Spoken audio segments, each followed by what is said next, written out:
Welcome to this Insights webinar about our leadership in knowledge exchange.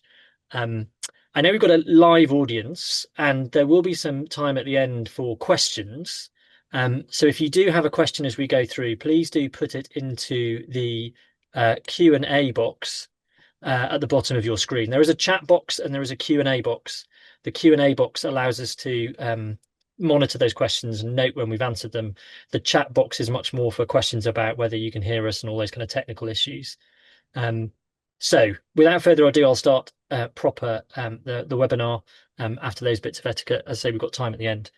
So welcome to this Knowledge Exchange UK webinar, giving a bit of an insight and a teaser to our upcoming Leadership and Knowledge Exchange course. And I'm delighted to be joined by three of our course directors, who in a minute I'll ask to introduce themselves and a bit about their background in and related to knowledge exchange. And what we'll do is I'll pose them a few questions as we go through about the course, and then we'll round off with that Q&A at the end. So without further ado, why don't I pick on Alistair first, just to give us a bit of an introduction of what you do in the day job, your background in KE, just over a minute or so, just to give us a bit of background context. Okay, thanks, Stuart. So I'm Alistair Aldous. I'm Director of Strategy and Knowledge Exchange at University of the Arts London. The strategy of that means that currently I'm leading on refreshing our research and knowledge exchange strategy. It's an integrated strategy, and then most of the year, most of the time, I'm working primarily on our knowledge exchange portfolio. I've been working in the HE sector for nearly 20 years now, most of that time in knowledge exchange and research management roles. So I've kind of worked across most of what might be considered research management and knowledge exchange, and with a very diverse sense of what knowledge exchange means. So that's me. And prior to working in HE, I worked in creative industries and culture-led regeneration, so working between commercial developers, councils, local communities, local businesses, trying to kind of help them construct a kind of common vision for change and then deliver on that. And that was really good sort of training ground for working in KE. Brilliant. So yeah, varied background, some bits I didn't know. Di, why don't we go to you next? So Diana, what was your background? Hi, thank you, Stuart. So I'm Di Galpin. I'm Director of Enterprise Knowledge Exchange at University of Southampton. I've been in this role since 21, or 2021, but at the university since 2003. So I've sort of been here a long time. I started up by coming in with a research and innovation contracts responsibility. And then I kind of gradually morphed around having portfolios under clinical trial governance, IP management, IP commercialization, through to now my portfolio includes the tech transfer, commercialization teams, the impact acceleration accounts. I have responsibility for HIFE, accountability statements. Gosh, that's a horrible time to be working at the moment.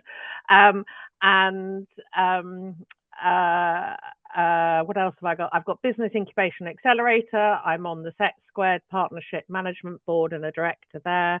And I chair Russell Group Directors of Enterprise and Innovation. So I sort of have that role. And I started out just by doing research contracts and innovation contracts, so consultancy and enterprise activities. So a whole broad remit under my portfolio now. I do a lot of work on developing our knowledge exchange and enterprise strategy, and implementation of the program of work to really help us drive forward growth. Just to give you a bit of a feel for why we take enterprise so seriously, our turnover submitted in the HEPSI return this year is 70 million just for enterprise income. So it basically tracks about half of our research grant and contracting income. And we've got some major contracts with the NHS and Department of Health for delivery of a number of enterprise programs, as well as some other significant innovation commercialization propositions. I started life as a barrister, and then sort of life took a turn, and I jumped into working with a friend's startup company. Their group of them had joined together at Cranfield University and started to do an internet startup. That will sort of give you an idea of my age. And I went through the boom and bust period, then went for a period of freelance before seeing a job in Southampton that got me close to the water, because I was spending most of my time sailing out here. So yes, my career has been varied. If you were to ask me when I first started out, was I ever going to come and work at the university, I didn't know a role that we could do existed. And I would never have thought that I would do what I do today. And it constantly changes, and it's great fun, if sometimes very stressful. And I mean, I should say off the back of that, I'm very grateful for all of you giving up your time this afternoon with that kind of roll call of responsibilities, but also to deliver this course. But both Alistair and Di's background shows, the range of things that require leadership and responsibility in universities around this particular topic of knowledge exchange, and the need for leadership. I might go over to Simon at that point and just get Simon to give us a bit of his background that plays into this sort of topic. Stuart, thank you very much, and hello to everybody. So Simon Haslam, my academic home is at Durham in the northeast of England. I'm also on the visiting faculty at the University of Strathclyde. What I tend to focus on is the development of human capability at a senior level. I'm currently working with the Institute of Directors, where I'm leading the development of its Leadership for Directors program, and I work with the area of decision making. So my contribution to our time together is going to bring the contemporary leadership perspective to meld with the KE frameworks and processes and context. I've been involved in the creation of this program many years ago, and helped work with Alistair and Di and the team as we've refined it and continue to develop it to remain fit for future purpose. So Stuart, thank you. No worries, thank you. And as all of you have mentioned, it's interesting times for knowledge exchange with a kind of increasing spotlight of funders and government in this area. So the need for strong leadership, strong capabilities, managing a wide portfolio of activities is really important. And I like introducing the speakers, because I think what's really important about knowledge exchange courses is that it's very much about the doing. It's about knowing from experience and the sort of practical application. I'm not going to say any more about that because I don't want to steal your thunder, but just to say that all of our courses are based on the how do you get things done, and how do we draw on the experience of peers and colleagues in the sector and around the sector in order to do that, which those introductions hopefully clearly demonstrate the kind of expertise that we're bringing to bear. I'm gonna ask a question to all of you, and I don't mind who responds to it. I mean, I guess first we're here to talk about leadership and knowledge exchange. So I'm interested on your thoughts about why this course is important. Why you think why you're giving up your busy time in order to support people on this course. So I don't mind who responds first, but maybe Alistair's unmuted first, Di's just unmuted. Either of you go first. Di, do you want to? Or... No, after you, Alistair. Well, thank you. Yeah, so I guess the reason I was sort of attracted to work on this course in the first place was that, when I made the movement from management to a leadership role, and then particularly then to a strategic leadership role, I wish that there had been a course like this that I could have attended to help me understand what that meant. Because until you make the movement out of management and you've really fully occupied a leadership role, I think it's very difficult to conceptualize how different that will be and what's involved and what to expect and how best to prepare for that. And that's really, what we're trying to do with this course. So, that was why I was, kind of wanted to invest my time in it in the first place. And hopefully, we go some way to doing that. Di. I'd supplement. I think that everything that you said probably resonates. Personally, I really like to develop people, and I like to see my teams develop.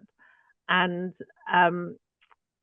and it's not necessarily sharing experience. Sometimes I learn more from the program than I probably feel like I teach, but I think it is about um, developing the next generation of leaders for the sector. It's really important. There's quite a lot of transition and movement of people across universities, and what we really want is the best talent who've been given the tools to succeed as they move up from a management role into that leadership role.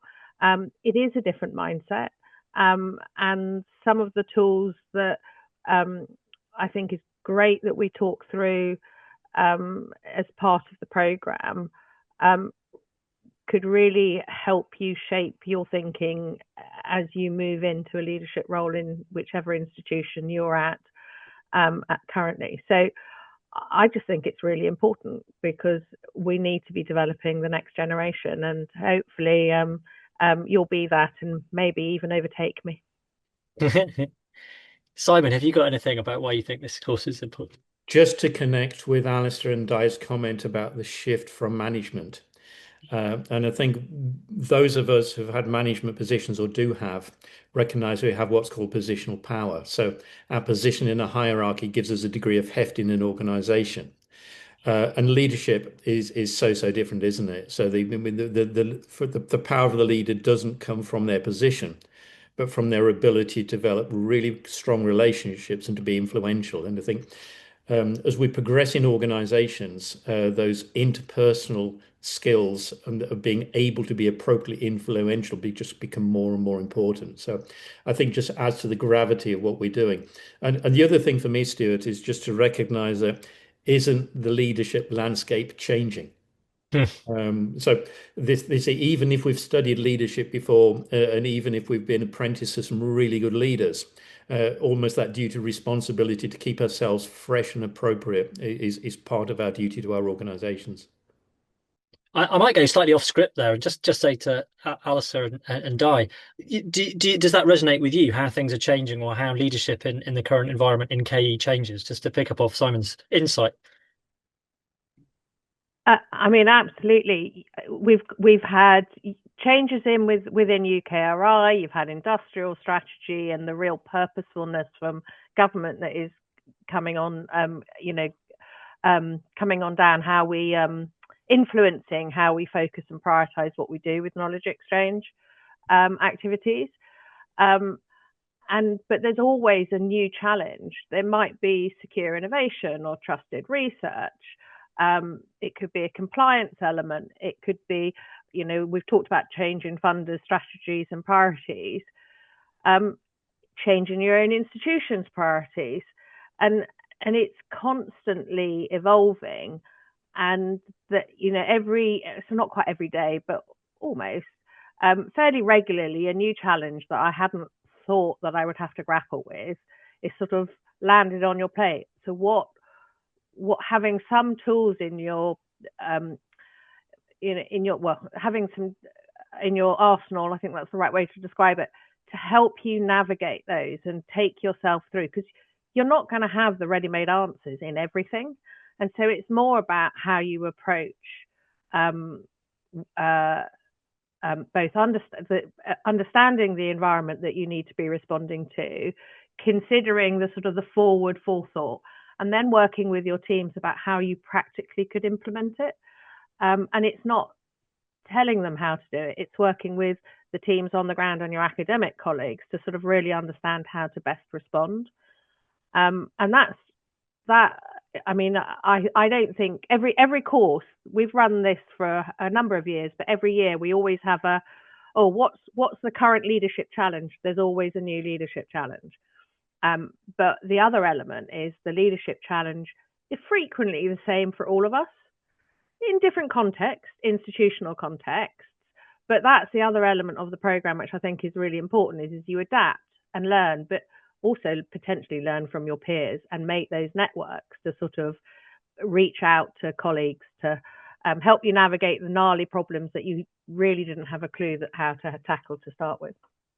So leading in changing times, and we're definitely in changing times at the moment. And then also, and I like to say this about all of our courses, but I think it's particularly true in the leadership space, of the network that you build up and the kind of the cohort, the network that you can sort of experience those changes with and compare notes with. I mean, I don't know if you had anything else to add, Alistair. Well, I mean, I think I would definitely agree with everything Di said. I mean, in terms of that external environment, it's never felt more dynamic, and that kind of constantly challenges you on a day-to-day basis almost. Um, but the financial pressures on a lot of the sector now are really significant, and they're being felt in different ways in different institutions. And those are coming in with all of that external change to create this sort of environment that is quite uncertain and quite difficult to navigate. But your role as a leader within the organization is to, have be able to see the clear line that goes through that, and also to, despite, changing external policy priorities, in some ways to really understand what's consistent about the value of what you do, and what that delivers, and to give people that kind of continuity through that line, whilst recognizing that there's that dynamism at play, but to some extent, trying to not shield people, because it's important that everyone sees that, but just I guess create an working environment that enables people to do their best work whilst that all goes on around them. That and the technological changes we're facing with AI and how we adopt this and how we improve and simplify the way we work, which is another sort of the obvious change that we hadn't quite raised, which is I mean, I don't know the answer. I'm still a newbie when it comes to working out how to make the most of AI, and sometimes that means that my best leadership is getting somebody else to show me how to do it. Embracing and releasing the talents of others is always a key part. I mean, I think I'm gonna move around the questions a little bit, because we're sort of talking about some of the skills that people will benefit from, and we might come back and think about the individuals in a second. But I should say at that point we've talked about change, and I know, and I'm very grateful that the three of you spent quite a bit of time thinking about updating the course, because even since the last time we ran it, it seems like the world has changed slightly. So that I know that you've thought quite hard about keeping it relevant to today. But maybe we move on to that question about what can delegates, people coming along to the course, take away will walk away from the course with. You've sort of been talking a little bit about that in terms of leadership skills generally, but yeah, what do you hope that delegates will walk away knowing, or being more confident in, or with more understanding or awareness of? Simon, do you want to go first, or Di, or Alistair? Simon, go for it. Yeah, I think in terms of one of the things we've made a decision on, and I think it's entirely the right decision, is to make the program crisper and more concise. So we can expect a pacey run through, and I think delegates can expect to be building on what they already know. So there's an assumption of experience we are taking into account. And then I think in terms of coming back to Di's comment on the technology piece, here's something that is on probably every leader's agenda, about the melding of the idea of leadership in the world of AI. So we'll look at that.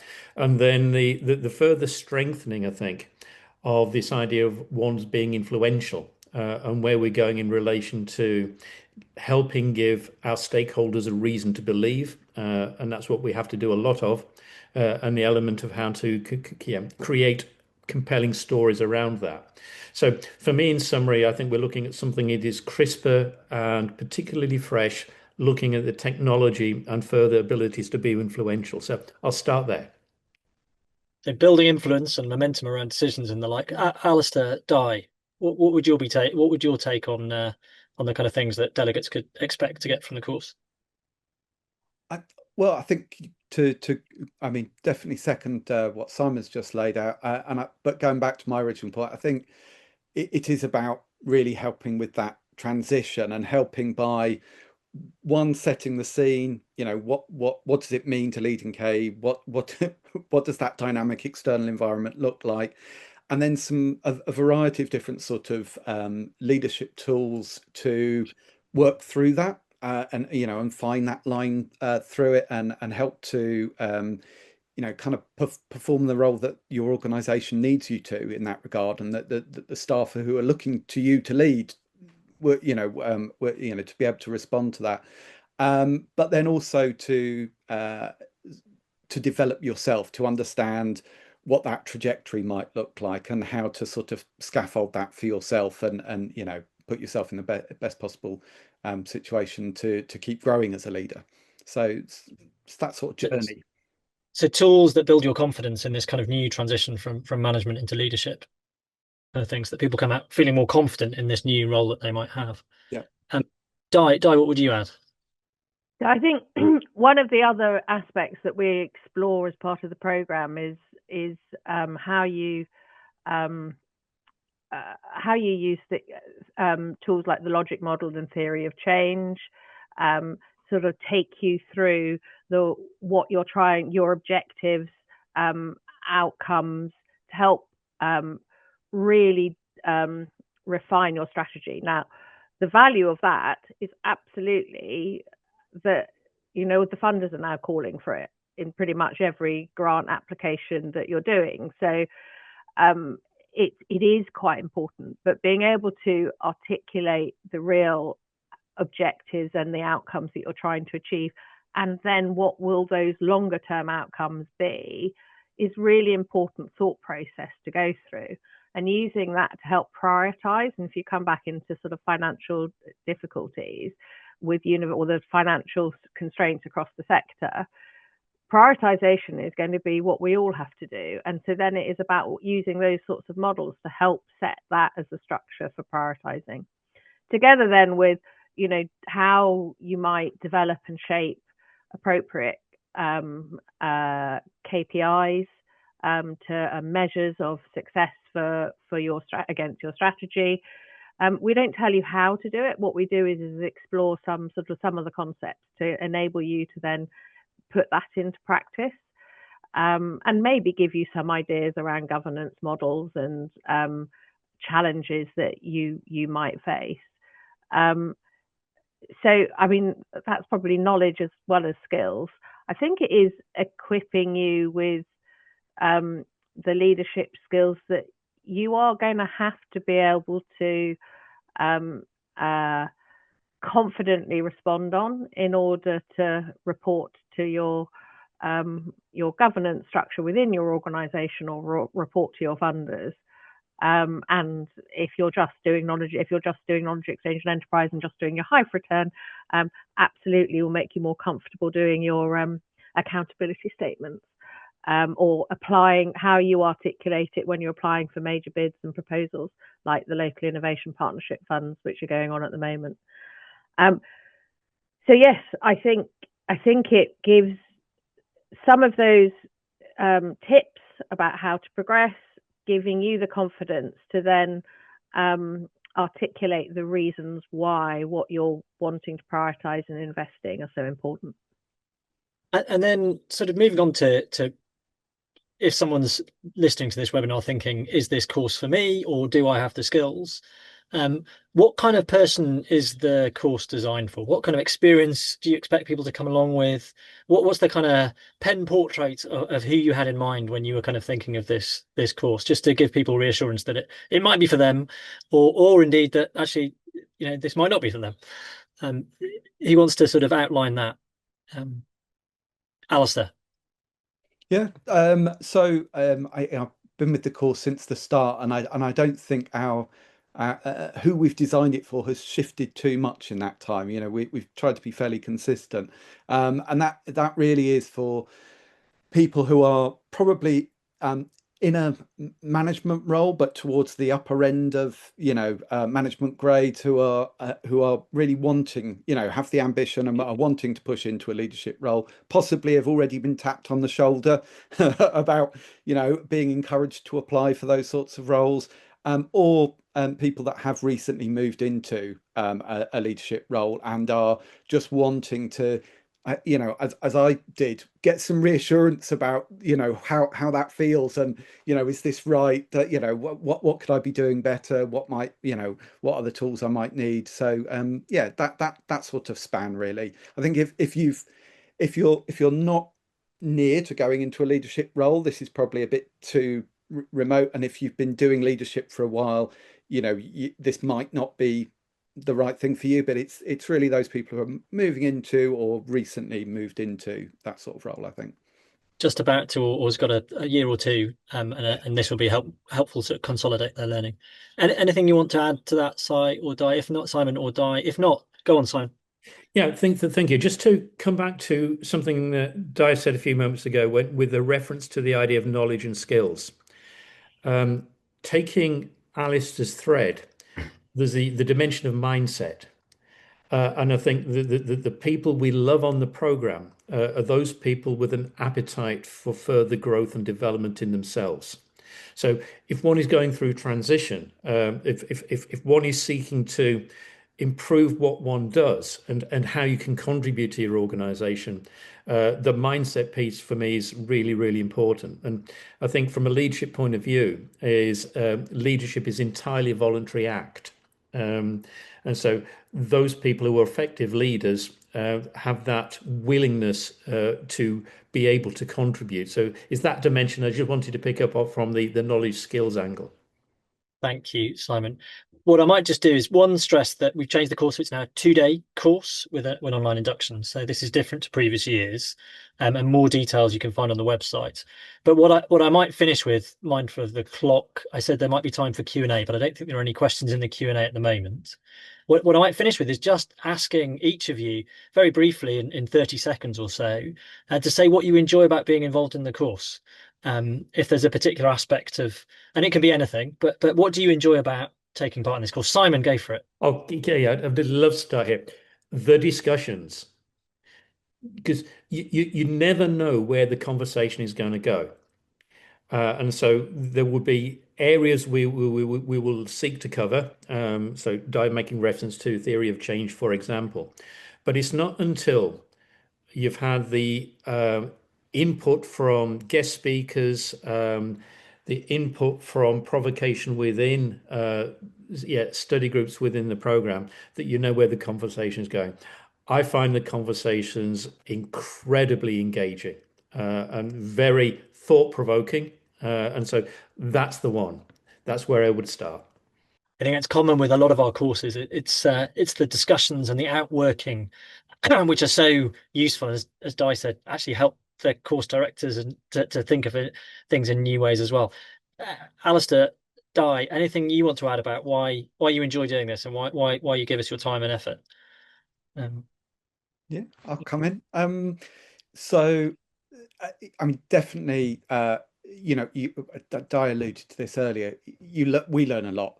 Listening to the delegates talking about their experience of doing this sort of work in their institution, you just learn a huge amount. I also learn a lot from my from the other directors on the course. The examples they bring in are always really interesting to hear. And help you think differently. And I have to say, I also find it real privileged not as a professional trainer. That's not my day job. It's a real pleasure to witness Simon in action, because we are very privileged to have Simon on the course. He really is as good as they get in terms of director, exec level training. He's brilliant on leadership, and real pleasure to work with. Lovely to hear. Di, do you want the parting? Fully echo. I mean, I learned so much, and every year I take away a new nugget to what I hope is improving my leadership style. But that moment to reflect. But the real reason why I enjoy doing it, it is fantastic to see some of the delegates then progress and move on to other roles and take on senior leadership positions and thrive. So it's an honour to be able to do that. And a great pleasure working with Alistair and Simon and the great guest speakers that we get to join us. Thank you all for the clock and not wanting to take more of your time or of the people paying attention to the webinar. But thank you for giving us an insight. Thank you for giving us your time today, but also on the course. And I kind of wish I could go along and listen to get some of those nuggets myself.